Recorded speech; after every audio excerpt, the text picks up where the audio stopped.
জামালপুরের মাদারগঞ্জে অনুষ্ঠিত হচ্ছে শত বছরের ঐতিহ্যবাহী ঈদ মেলা। মেলাকে ঘিরে সেখানে রয়েছেন নানান আয়োজন। এ বিষয়ে আরো জানাতে সরাসরি যুক্ত হচ্ছেন সহকর্মী রিয়াদ হাসান। রিয়াদ, মেলায় দর্শনার্থীদের উপস্থিতি কেমন দেখছেন?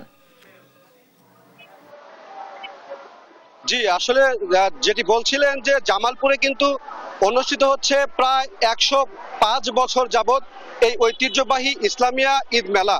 আমরা এই ঈদ মেলা এসে যেটি দেখেছি যে সকাল থেকেই দূর দূরান্ত থেকে ব্যাপক পরিমাণে দর্শক কিন্তু ঈদ মেলায় এসেছে এবং তাদের মধ্যে কিন্তু ঈদের যে আনন্দটা, এই ঈদ আনন্দটা আরো বাড়িয়ে দিতে কিন্তু আজকের এই মেলায় প্রচুর পরিমাণে আমরা দর্শক এবং প্রচুর পরিমাণে ক্রেতা দেখেছি। আমরা একটু আপনাদের যদি দেখাই যে সকাল থেকেই এই যে প্রচুর পরিমাণে দর্শক আপনারা দেখছেন, সেটি কিন্তু মূলত আনন্দ, ঈদ আনন্দটাকে কিন্তু আরেকটু বাড়িয়ে দিয়েছে এবং এই মেলার ব্যাপক পরিমাণে দর্শক আসার কারণে আমরা যেটি দেখেছি যে এখানে প্রায় 300টি স্টল রয়েছে এবং এই 300 স্টলের মধ্যে যে পরিমাণে বেচা বিক্রি এটি কিন্তু প্রচুর পরিমাণে হচ্ছে।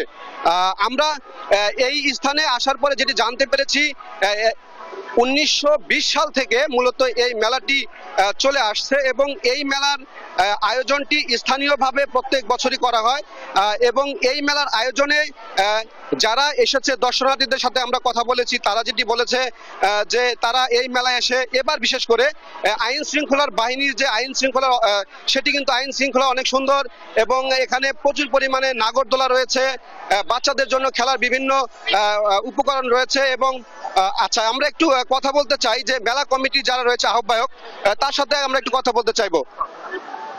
এই যে মেলায় আপনি আসলে কিভাবে উদযাপন করছেন?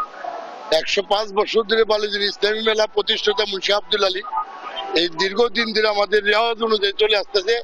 গেল 17 বছর আওয়ামী লীগের সিন্ডিকেটের মাধ্যমে এই মেলাটা একটা নাজাল অবস্থা করছে। চাঁদাবাজি এবং জবরদখল, পাশাপাশি বিনোদন থেকে নৃত্যের মধ্যে চলে আসছিল। জি, এই যে আসলে শুনছিলেন যে এই মেলাটি ঐতিহ্য ধরে রেখেছে এবং এই মেলায় যে ব্যাপক পরিমাণ দর্শক রয়েছে। এই ছিল সর্বশেষ জামালপুরের মাদারগঞ্জ থেকে ঈদ মেলার সর্বশেষ খবর। রিয়াদ, আপনাকে ধন্যবাদ। দর্শক, জামালপুর থেকে যুক্ত ছিলেন রিয়াদ আহমেদ।